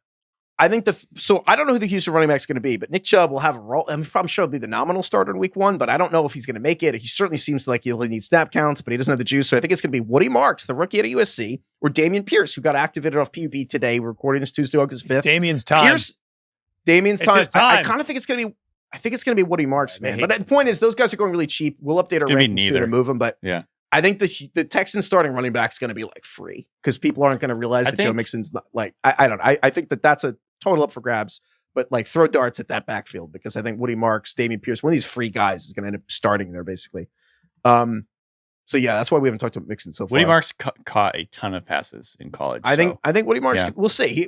That's one. It's August 5th. We got to see in the next 2 weeks if it's Pierce or him. But I think they clearly don't like Dameon Pierce. I mean, how many? It's he has not been good either. Outside of like the early part of his rookie year, or maybe his entire rookie year, he was pretty good. But then since then, it's just been a disaster. Let's see how preseason goes because Woody Marks. I'm curious how the first preseason game goes because if he looks better than Pierce, that he could run with it, literally 261 catches in college. Woody Marks. I think that could be it. So the next tier here is, I mentioned Jalen Warren, Brian Robinson Jr. for Washington, where it's like no receiving work. Ramondre, we talked about him. I think he's going to lose to Trayvon Henderson. Travis Etienne, the Jag situation's weird. I think Craig pointed out, like I think we all like take Bigsby better at Etienne, especially Craig was on top of that. Ever since we had that discussion, I've just heard nothing but good things about Bigsby. Bigsby's going to win that job in Jacksonville, like he just is. Bigsby's going to be a value. Craig was on that this year, I think. The Giants, I was going to talk about Tyron Tracy and Cam Scadaboo, but honestly, Cam Scadaboo hurt his hamstring or worsened his hamstring today. He re-injured his hamstring. Not even worth talking about because it could be 2 weeks, it could be 6 weeks. We don't know. I thought Scadaboo had a real chance to take goal line work, receiving work, but like we'll just see. But I kind of think just stay away from the Giants. Honestly, I don't know. That's going to be a defense bleed the clock team. Jordan Mason from the Vikings, Zach Charbonnet from the Seahawks, who are just kind of like high level 1Bs. Any from those tier you guys want to talk about or anything? Jordan Mason's like could be the lead back, but he's not going to catch any passes. These guys are all here for a reason. Everyone's here for you have like a very clear deficiency that probably won't change. Right, and then I have a tier of just I don't know where to rank you. And guys that are unrankable, I put Mixon here, Najee Harris here, and also Quinshot Judkins, who has not signed his contract with the Browns yet. Just we're not even going to talk about them. Like they're just total missing things. One of the final tiers here, I just have like high upside backups, just guys that are like dart throws of just like really valuable number twos or like starters that might suck. So you have a mix of like, I mentioned Woody Marks for the Texans, Tyler Algier for the Falcons if Bijan Robinson gets hurt, Isaac Guerendo for the 49ers if McCaffrey gets hurt, but Isaac Guerendo just hurt his shoulder. We don't know what the deal is there. Rashad White for the Bucks, Tajay Spears for the Titans. I think Spears might have to go up a tier. I think Spears is going to be closer to 50-50. I think Spears for the Titans is a value. Bashal Tootin for the Jags if ETN is exiled, like maybe Tootin's like the Kirkland Brand Achane for Jacksonville, Austin Eckler for Washington, Dylan Sampson for Cleveland. Again, if Judkins is not a factor this year and then Jerome Ford's the starter, Dylan Sampson's the starter, we got to put Jerome Ford Sampson somewhere. Trey Benson if James Conner gets hurt, Ray Davis for the Bills if anything happens with James Cook or maybe he gets less workload, Jaden Blue for the Cowboys. Miles Sanders is also in this tier where Miles Sanders, I think he's just the starter. I don't think Javonte Williams is going to start for Dallas. He's no juice. I've been meaning to talk to you guys about this actually. I think the Cowboys running back situation is one of those we got to kind of like watch and talk about a little bit more. Miles Sanders, from the reports out of camp, are that he's looked just significantly better than Javonte Williams. I think, however, he has a knee injury now, or he's nursing a knee injury. I don't think it's like serious, but he's missing camp, and therefore Jaden Blue, the rookie 5th rounder, I believe, is getting starters reps, and he's another guy who's really good pass catcher. Scored a bunch of touchdowns, explosive player. But obviously the volume is probably going to be an issue with him. I think he's more of a, thunder and lightning type of, he's a lightning guy. But I think the Cowboys running back situation is definitely in flux right now. I think today's episode is important to hit the big names. Next week, when we see these preseason games, I think it's going to be really fun to dive in next week to like the running back. I hope Jaden Blue plays. Like, you know what I mean? I want to see these running backs, the like nerdier, deep into these the hidden gems in these backfields, like a Jaden Blue. Like I want to see Woody Marks. I hope these guys play, and we'll be able to dive into that a little more next week. But as you guys were just saying, got to see him in pads, like actually with blocking and all this stuff. And just, just see the speed on the field, see the, like you can kind of tell. So we'll dive into all that. Any other of these guys you want to shout? I think those are the right names of like Miles Sanders. If he's healthy, he's probably going to start in Dallas. If not, maybe Jaden Blue because Javonte Williams is cooked. And then, Jerome Ford's probably started for the Browns and with Dylan Sampson until Judkins signs. And then, I think Joe Mixon's cooked. So a lot of 2 Texas backfields and then the Browns. Yep. Up for grabs. All right, we're going to get into a really fun conversation with Sean Fennessey, which we went all over the place. But first, just want to take a quick break. FanDuel is turning your bets into bigger wins with a parlay profit boost. That is right. Build a same game parlay or parlay, and you can boost your winnings by 30% with a profit boost. You pick the teams, players, stats, all of it. FanDuel just adds a little fuel to the fire. If I was doing a profit boost, I would look at, honestly, just who is going to lead the NFL in rushing touchdowns. A couple names that popped to me. Chane's 28-1. Omarion Hampton is 29-1. Chase Brown is 29-1. Chase Brown and Omarion Hampton are two running backs that are Chase Brown and Achane are two running backs that are going to be on the field like all the time at goal line. Maybe the Dolphins scale back Achane at the goal line, but they didn't last year. And then Chase Brown's like a Kyren Williams-esque, like 90+% snap guy maybe for Cincinnati. He's going to score a ton of points. Chase Brown 30-1. And then you could increase that. For anyone who's on the field that much, it's like in contention, then it just becomes about health. So that one stands out to me as something that just feels mispriced. So I'd like to make it further mispriced, and I would use my profit boost there. Whether you're betting home runs, goals, or birdies, FanDuel's got markets across every sport and every game. And the best part, when you win, you'll get paid instantly. Head to FanDuel.com/Ringer Fantasy to get started. FanDuel, America's #1 sportsbook. Must be 21 plus and present in select states, or 18 plus and present in D.C., Kentucky, or Wyoming. Opt-in required. Minimum bonus issued as non-withdrawable profit boost tokens. Restrictions apply, including any token expiration and max wager amount. See terms at sportsbook.fanduel.com. Gambling problem? Call 1-800-GAMBLER or visit rg-help.com. Call 1-888-789-7777 or visit ccpg.org/chat in Connecticut. All right, we are now joined by Ringer head of content, Sean Fennessey, and more importantly, tremendously long-suffering Jets fan. And as if we couldn't make your life harder, we actually are dragging you back into the world of fantasy football and the Ringer Fantasy Football League. But most importantly, we wanted you here today because your former beloved quarterback, Aaron Rodgers, a deep, spiritual companion of yours, is now playing for Craig's team. And I was just curious if you had any advice as someone who just passionately would root for Aaron Rodgers the last couple of years, what Craig should expect. You know, what to expect when you're expecting I actually would Aaron like to Rodgers know how. I don't want to know what you thought having seen the entire season play out. I want to know what you were thinking on August 5th last year right now. August 5th last year. So between the pyramids and the season. I didn't feel good. Okay. And I have never felt good, as you guys know, but I did feel a tinge, a sprinkle of hope, of possibility. And that obviously was a huge mistake, but I don't know how you can reasonably have that feeling right now, Craig. Like, I don't think there is he's got it. Justification for what you've been talking about on the show. I think two things can be true. I think this is the best thing the Steelers could have done this year. And also, I don't think the offense is going to be that good still. I think both of those things are okay, where I'm happy with the decision they made. He's $13 million. He's gone next year.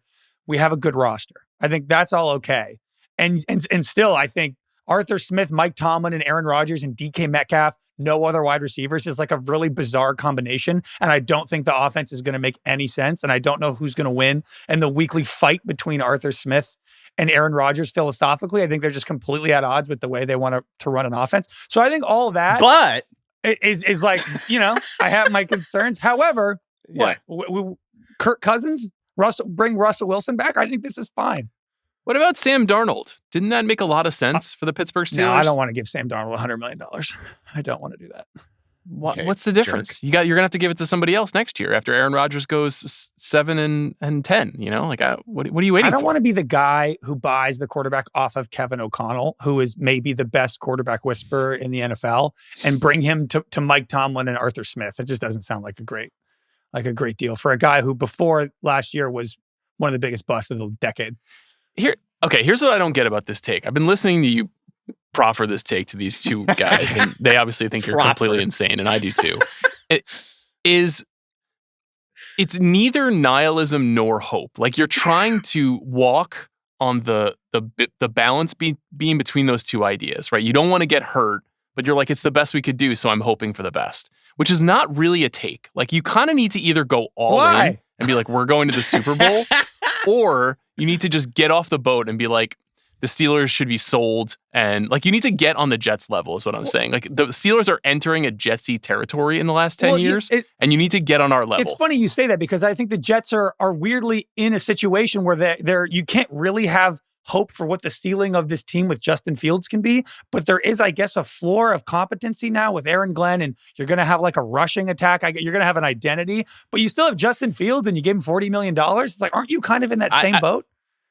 I want to know what Heifetz and DK think about that, though, because that's obviously the prevailing narrative. Like, oh, Jets, could they be frisky? Wow. 3 800-yard rushers on the same team. This is exciting.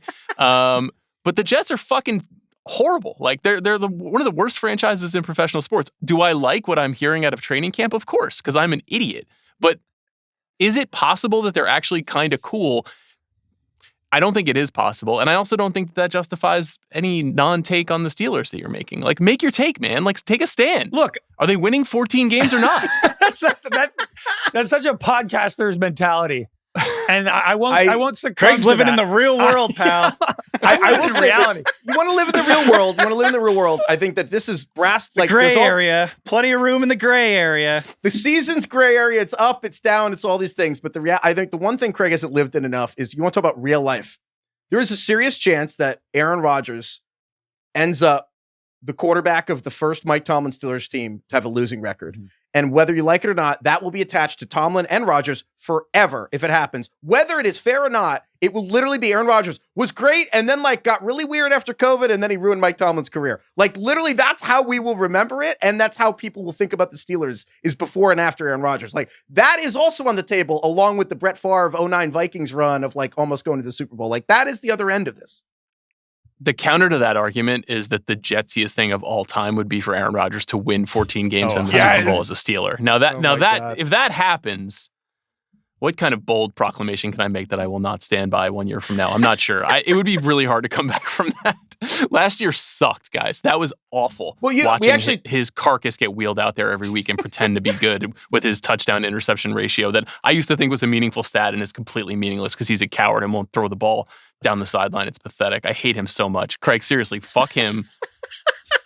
Fuck the Steelers. I can't believe this. Sean, we talk all the time about your tweet from like before the first, like you're like this, I want it on the record, like the first year before he tore his Achilles, you're like, I want it on the record, this Aaron Rodgers experiment will fail and everyone involved will get fired. We just, so there you go. Pretty right on. Yeah. I want to get to bold proclamations here that we won't follow up on in a moment, but the last thing I want to hit is you mentioned Justin Fields. This whole podcast has become a quarterback key party for all of us. Well, Russell Wilson's played for all three of our teams. And now it's like Justin Fields, who started the first 6 games for the Steelers, is your quarterback. And then Aaron Rodgers and the Steelers, they play in week 1. I think Craig correctly pointed out, it's probably the weirdest, meaningless week 1 game, or the biggest revenge, meaningless week 1 game we can ever remember. How do you feel as Justin Fields as the quarterback? I feel like it's a turkey sandwich, you know, like turkey sandwich, solid, gets you through the day. You gotta have a take, Sean. What do you mean? You know, have you ever had a 14-3 turkey sandwich? No. You can't just say this is okay. You can't equivocate. Come on. That's funny. What do you mean? In his defense, Aaron Rodgers being like an MVP, a Super Bowl winner, and also someone who played 4 snaps in a season, it is a pretty more volatile range of outcomes than Justin Fields. I think that Fields, I can't get out of my head whatever the semifinal in the college football championship, 4 years ago, right before the year before he was drafted. I can't remember which team they were playing. I want to say it was LSU, where he was throwing darts and then he got tackled in the back. He got hit in the back and was badly injured. It looked like he basically was like speared by Goldberg in WCW. And he got up and he finished that game and threw 2 or 3 more touchdowns. And that was the team that had like Garrett Wilson and Olave, and that was an unbelievable Ohio State team. And I watched that game with my wife, who watches very little football with me and even less college football with me. And we were watching that game and I was like, the Jets have the 2nd overall pick and this guy is Dante Culpepper 2.0. Like, this is unbelievable that we're going to get this guy. Now, the murmurs about Zach Wilson had already started at that point, but I wanted Fields. I really wanted Fields. And I think I even said that to you guys on the show.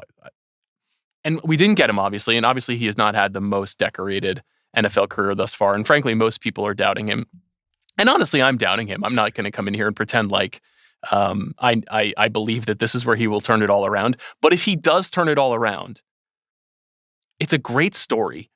And I feel like everything else that is around him at this point is weirdly underrated. Like the way that they have built up young talent, the identity of the coaching staff, The line. the fact that the AFC East is in kind of a tricky spot right now, the fact that we don't know if the Pats are going to rise. The Dolphins obviously seem to be doing kind of a reset.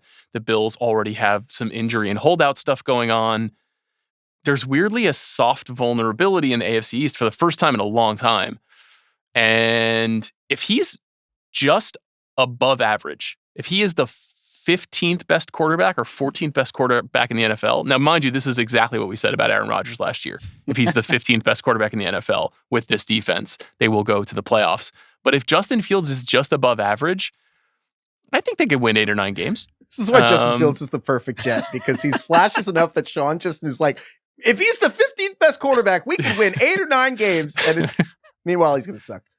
I will say they have not had a player like Garrett Wilson in over 10 years. And so he's kind of worth the price of admission for me. Like, I will just watch every game because I want to see him have 1,800 receiving yards. And I think that's in play for him if he stays healthy, because he's by far their number one receiver. Did you guys get into Mason Taylor at all on the tight ends episode? Was it like 2 hours into the episode? I was listening, waiting for Mason Taylor. We did discuss him, actually, yeah. I listed him as a late sleeper, as the potential number 2 option on this team. The reports out of camp from him are glowing. There's been 4 good rookie tight ends in a decade. Yeah. He's hurt. And then he got a ankle sprain today. So yeah, he got hurt. He got hurt today? Are you fucking serious? High ankle sprain. Sorry. Not even low. High ankle sprain. I didn't know. Are you serious? Yes. He's going to be out like a month. Yeah. Yo, I can't. it's terrible. He looks This good. is why He Hope looks is good, played, they Sean. said. So being a Jets fan, this is why we do fantasy football, because you feel so dumb having hope about your real team. We need a distraction from our distractions. And so this is why we do fantasy football. So we brought back the Ringer Fantasy Football League. So we're going to do the draft later this month. And we wanted to ask you, Sean, among other things, we want to have a good punishment for this league. And we're trying to thread the needle between something fun, creative, humiliating. We've been soliciting our listeners. We've been getting hundreds and hundreds of punishment ideas. And so we're trying to thread the needle on not just something like Bill Simmons would do, but frankly, no offense to either of you, something you two would do, DK and Sean, as like fathers who have like responsible jobs. Yeah. And we're trying to thread the needle of what is the most humiliating thing that you would actually participate in time consumption wise. And I got to say, before you answer this, our listeners think the bar is much higher than it is. Our listeners are like, oh, Sean and Bill have to do a rewatchables on a movie of our choosing shirtless. And I'm like, okay, they're not going to, or it's like, we got one that it was like, the loser has to take a 1-hour twerking workout class and videotape it and post it on Instagram. And I was like, instead of a boot camp, it's a booty camp. No one is doing this. Sean, are you willing Neither to of those are in contention for me. Would you be willing to go get your yellow belt in karate? No.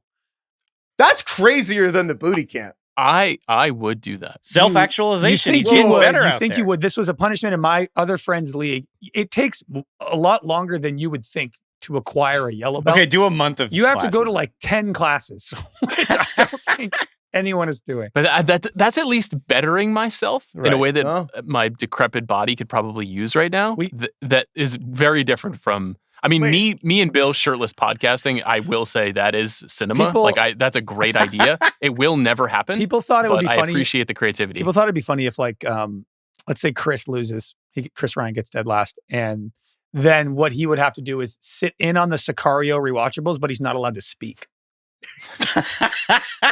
Just torture. You have only sadists listening to your show. It's amazing. Oh my God. I would be willing to. Here's the thing. There's a good chance I lose. I mean, I am probably the least informed person in this space. I'm not a sports podcaster at all. And I also have an insanely busy life. So my ability to nail the waiver wire, I don't even have time to listen to your show, for Christ's sake. Yeah, the fact that I'm going to be on, and that's part of my job, and being on top of this league against 9 other maniacs. Mal's in this league. Yeah. Bill's in this league. These are incredibly competitive people. Sal, people who literally make their bread from watching football. So you don't play fantasy currently? I do. I've been in one fantasy league for 20 years with friends, and then I'm in usually 1 or 2 more. But I just don't take it that seriously. And I very rarely finish in the bottom 5. I'm competitive because I have access to all you guys, but I am not good. And I'm not going to pretend like I'm good. So if I lose, it can't be something that I'm going to refuse to do. So you won't agree Craig, to I have to do something. you won't agree to the Vanilla Ice slits in the eyebrows. I would do that. That's pretty good. Would you I kind really? of like that one. Wait, they Vanilla- grow back, right? It's the Yeah. yeah, they do. Okay. But how long would Vanilla that Ice take? slits in the eyebrows. I think that's a pretty fucking good one. We've gotten a ton of a lot of people want to program their rewatchables, which is Yes, probably that's not going to most happen. people's- The funniest one is your favorite movie, but you can't talk and you just sit there. Somebody the whole did time. But I say, will say It's a great idea. You have to drink 2 cold cans of soup. this is my Would favorite. you do that? I really want to spoil a movie that's coming out soon, but I'm not going to do it. But it is related to a movie that's coming out really soon. I would not do that. I would do You the, wouldn't I would do do the 2 eyebrows. cold cans of soup. Eyebrows. I love that he would do the And not eyebrows. the I would soup? do the eyebrows. All right, Put that. Can we actually unpack this? We're putting that towards the top right now. I'm Okay. telling you, put You know that what? towards the top. Should we unpack this or just like take them at his Bill- word before we change Is it? One, Bill obviously, Simmons Vanilla going to Ice do is the an eyebrow icon. slits? Did who? Will Bill Simmons do the eyebrow No slits? way. Probably not. No way. I don't know. Okay, here's what's in my Bill's like, favor. I'm not going to lose. Bill's just thinking about whether he's going my to get to eyebrows who's are going to really get to watch faint do it. anyway. I'll be fine. That's what I was going to say, Danny. Yeah. I'm going gray. And so you can see even on this camera, like, It's like harder to see him. look at Craig. He's got these Craig and caterpillars over his eyes, you know? I've got these Yeah. this little faint graying. No one would even notice. They'd be like, I'm the same. Sean, he had an accident with a buzzer or whatever. That's no why big I'm deal. pushing it up. Pushing it Wow, up. that's a good But if it point, happens to Craig. Danny Heifetz, that's a problem. You're on Yeah. camera 4 times a week. That's I a look tough like the beat for shit you. State Do buddy. guys, you get it? yeah. Heifetz, we could do the like side, the sideburn slits or whatever sure. too. Yeah. Oh Yeah. my So, God. but like two I'm not going to lie. 2 cold cans of Campbell's chicken noodle. You're not doing it. Never, Can I I would ask- never. I'm out. I actually, this is why you ask people. You never assume. It never once occurred to me that eating 2 colds of cans of soup would be worse than having slits in your eyebrows. But you know what? That's why you I ask. love that one. Okay. I just think food stuff is gross. Like, don't make me eat something disgusting. I'm not. It's food, though. No. Okay. It's like anything that is fear factor related. Okay. That's just good I'm to just know not for the interested listeners. in. Good to know. No food Okay, consumption. here you go. So email us at ringoffantasyfootball@gmail.com if you're inspired. We get and things that have already been suggested. 5 minutes of stand-up comedy. I think that's a classic. Taking No the one's doing SATs. It's a that. classic. No, I I'm don't think not we're gonna doing do stuff stand-up like that. comedy. I refuse. Taking the It's SATs? You ever heard that one? Yeah. People. Yeah, you have to go take the SATs. Yeah. Like with all these. That's high kind of schoolers. great. That's Yeah. kind of great. Just show up and just take a the big enough SATs. pain in the ass. Yeah. Sean, what do you think about the loser having to get a jersey of their least favorite team with their last name on it and having it behind them in their pod studio? So Bill would have like a Lakers jersey that says Like, Simmons in your frame. I've been dealing with this shit for years at the Ringer, so that wouldn't be really very interesting to me. Like, Bill photoshopped my head onto a photo next to Tom Brady and Bob Kraft celebrating him re-signing with the team. Like, I've been subject to that stuff many times. Okay. That doesn't bother me that much. So that's on the It's table. old hat. Yeah. I also think Guys, everyone's. I can't lose. So if I lose, actually, maybe we'll just like shut down this show. So we got to figure out a way to help me not lose, unless it's the eyebrow thing, which I would do, and I don't think it's a big deal. That's funny. just- Okay. I love there you that go. so much. That's why Yeah. I ask. Okay, Sean, thank you so much. Any other parting words or advice, wisdom before you get out of here?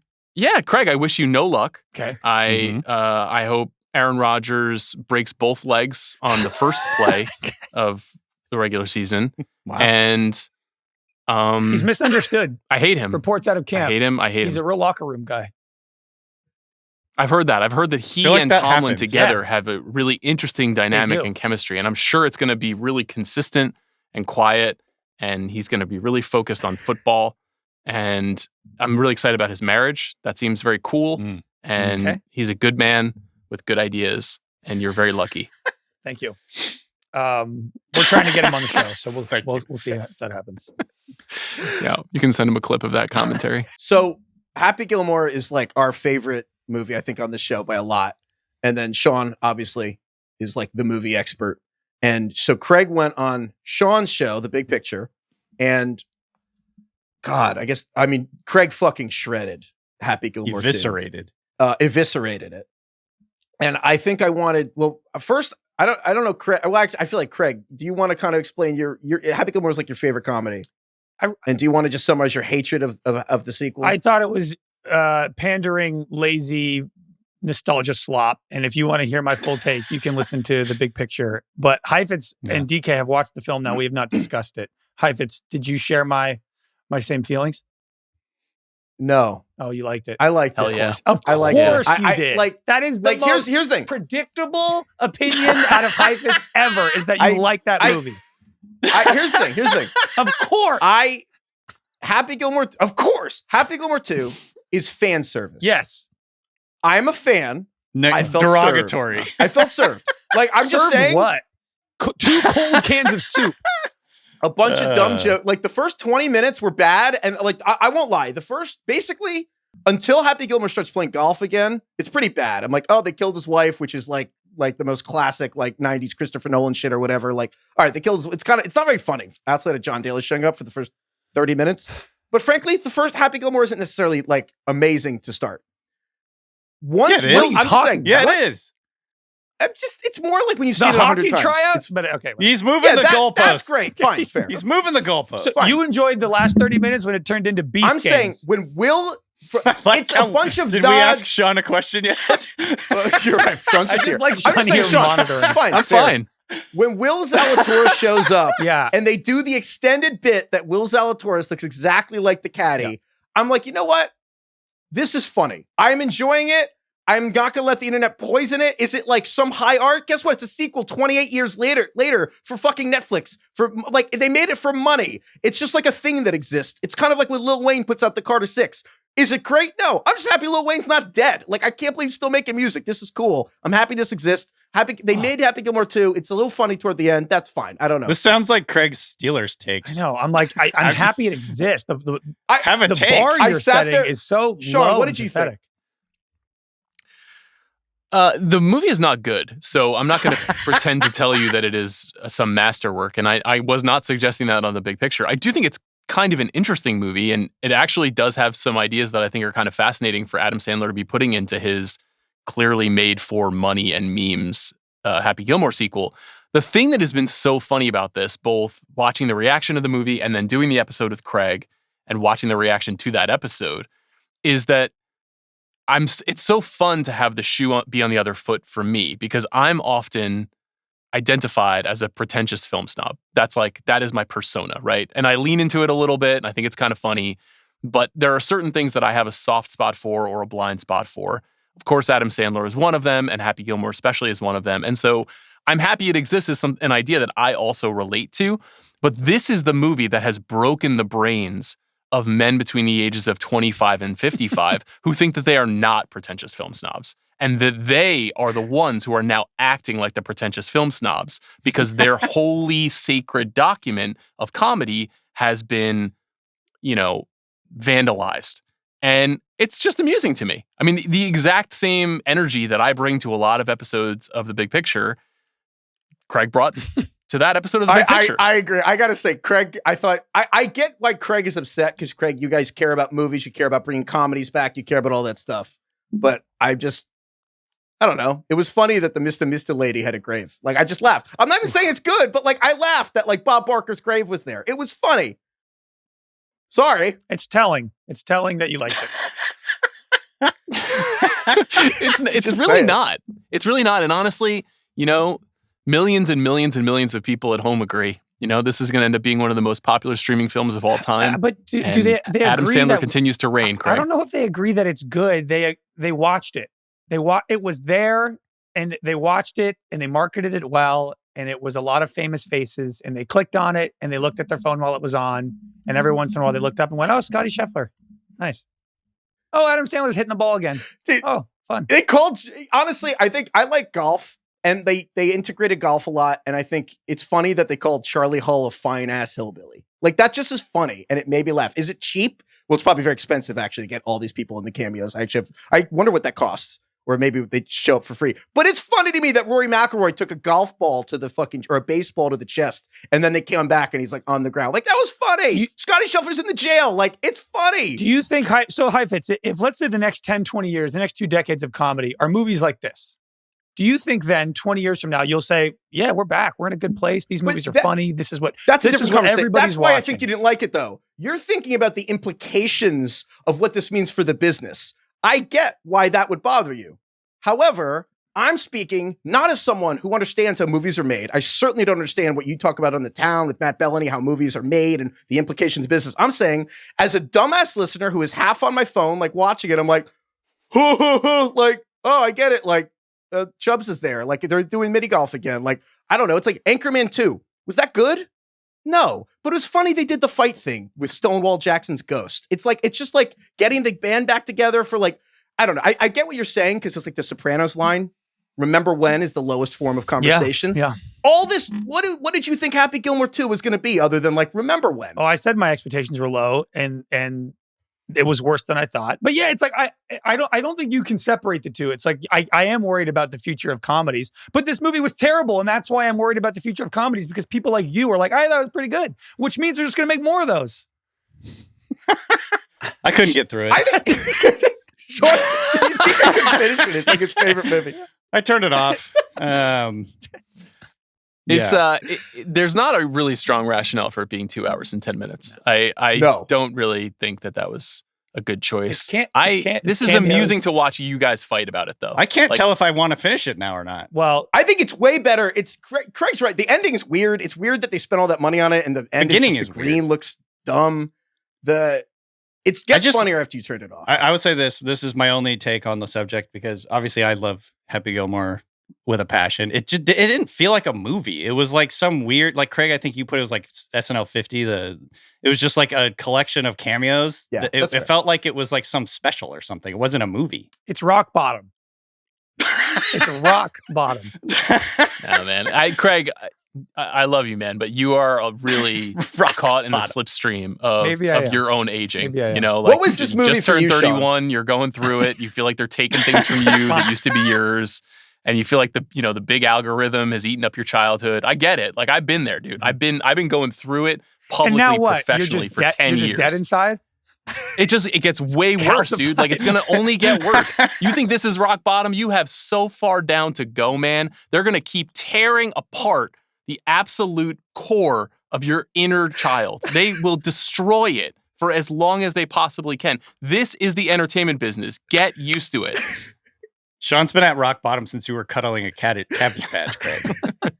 Sean is like the meme of James Franco with the noose, and he's like, first time? Yes. First time? Totally. Exactly my point. We speak in memes anymore. We're not quoting movies. That was a good film, Ballad of Buster Scruggs. You know who made that movie? Netflix. How about that? Yeah. It's not all bad. All right. Well, Sean, thank you for imparting your wisdom Thank once you, again. Sean. We appreciate it. All right, guys, go Jets. That was really Dude, I love funny. the fucking eyebrow thing. That's great. I can't That believe was he's shocking. crazy. Crazy. Crazy. Because like you can't, once you do that, like you can't take it away. Like I guess It's I gonna don't be think like I don't think he months. realizes. I Googled it. Are you guys recording? This should just How be long the, does in it the take beginning to of the grow show. back? I mean, I'm 3 recording. months. Yeah, I dude. Googled it. I don't think he knows that. I mean, it's hair. Like It's like the season. No, It's your fine. eyebrow hairs don't grow back very quickly. It's like 3 months for your eyebrows. yeah, And you no, gotta that's get- my point. I'm saying like this is, it's funny for maybe like 1 to 2 podcasts, but he's going to have that for a long time. And there's nothing you can really do. Like you can't really hide that. Also, what's he gonna do? Like just go. Also, you know what's funny, which you didn't think about, is that it would be for him January to March, which is like Oscar season. Yeah, he's going to be like, He's gonna Yeah, just but do Oscar season with the eyebrow slits. As a fellow faint eyebrow person, it's like that wouldn't bother me at all. He's right though. Yeah. Craig, I didn't realize that we're way more at risk. Where it's like, I have You caterpillars. guys up got here. like dark, bushy eyebrows. I do. Yeah, it would be. It would be like I would walk around like people would just stare at me on the street. Never mind doing content. You would look fucking cool. especially What are you him, talking about? Who's like, oh yeah, you know, I'm not that great at fantasy. I don't have a lot of time. Like I never win. And he's the one being like, yeah, shave your eyebrows. I fucking. I love feel that. like that's something he would like casually mention to his like wife, and his wife would be like, "What the fuck are you talking about? You're gonna put a vanilla ice slits in your eyes?" He's like, it's my job to make content. What can I say? Dang. You won't eat soup? That does change things. So, okay, for the people listening, you just heard Sean talk about the punishments he would not do. Allow that to influence your new ideas and Oh my email God. them to Marinate. us. Yeah, that's wild. All right. Thank you, DK. Thank you, Craig. Thank you to Sean Fennessey for coming on. Thank you to everyone emailing us at ringerfantasyfootball@gmail.com for fantasy football punishments that people will actually do. I hope that Sean illuminated what is actually possible here. What was the other thing we wanted from earlier? Oh, I don't know. I don't remember. No Ghost memory. of Screen. Of If you that. remember, email us about that. Follow us on Ringer Fantasy Football on Instagram. Follow us on YouTube, please. Just go YouTube. subscribe. If you've been hearing me beg, then and you haven't done it yet, please just go to the Ringer Fantasy Football YouTube channel and just hit subscribe. And yeah, follow us on Instagram, TikTok, and everything. Thank you, Lord. Lord. Thank you, Lil Wayne. Nice. Heifetz is just happy he's alive. Did I go too far with that? You know what I mean, No. though, right? Yeah.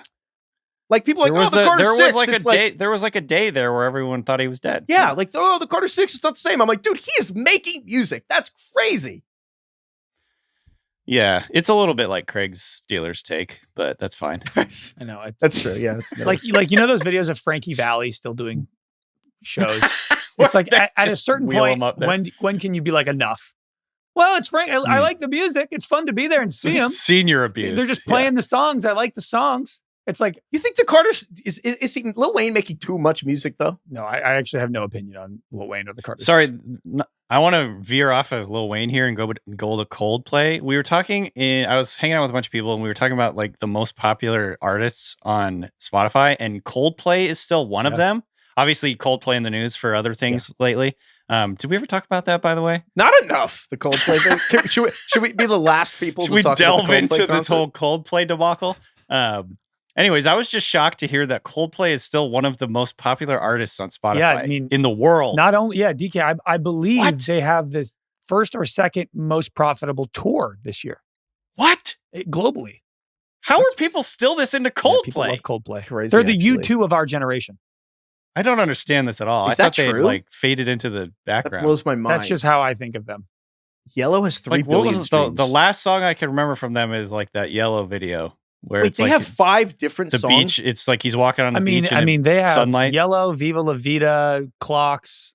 Wow, they have so many songs with billions, huge hits. Streams. I just can't believe they're still so popular. Yeah. Should we be, instead of first take, should we do last take on the Coldplay concert? The last people to break this down in the world. Well, yeah, there was a lot of like fake announcements from the 2 people involved in the Coldplay thing. Like there was a fake CEO statement. He was like saying sorry, but then also I'm mad at Coldplay for showing me and putting me on blast. The best statement was when he was apologizing the entire time and he had to tell his wife. And then at the end, it was like, I did have to tell my wife that I am a Coldplay fan, which I thought was kind of funny. The Gwyneth Paltrow, the company that turning around doing the Gwyneth Paltrow video is one of the all-time great marketing moves ever.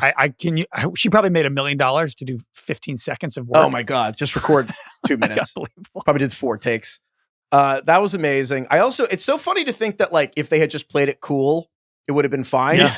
But like, who could think of that in the moment? Because it's honestly, I think that's the best example I've seen ever on the internet of the most catastrophic anxiety brain you could possibly imagine that actually played out in real life. Yeah, this is absolute worst case scenario for cheating at this concert. Dude, what if Chris Martin makes fun of us and then it becomes the #1 trending topic in the world? You shoot awake at night like having this dream or whatever. Oh, God, I mean, God, also like real. her being the head of HR is so good. They had a third person there to make it look as though they weren't on a date. Also, just Chris Martin like hitting the nail right on the head and just being like, they're having an affair. Like, the speed, it was crazy. And also, this is the Streisand effect. If you want to know what the Streisand effect is, like that was it. Just like them ducking away from the camera or whatever. Yeah. It's a tough beat, but everybody knows what astronomer is now. That was like it was a worldwide meme for a solid week. Yeah. I've never seen a more famous meme. I don't know. I think it made it into more algorithms than anything I've seen in a really long time. Yeah. It was the rare situation where like I could talk to my parents about it or like a 14-year-old and everybody knows what's going on. I actually spanned like every demographic. It was pretty crazy. Yeah. What's the astronomer? What is that company? It's like solutions? Data analytics or something. They store all of Coldplay's music. Jamf. Well, the streams. Oh, that's good. I like Last Take. We just covered news a week late. Last Take, yeah. It's 2 weeks. We just got back from vacation. It's like Sydney Sweeney. What's going on with American Eagle? Eugenics. What? Oh God. Last Take. Oh man. Goodbye, everyone.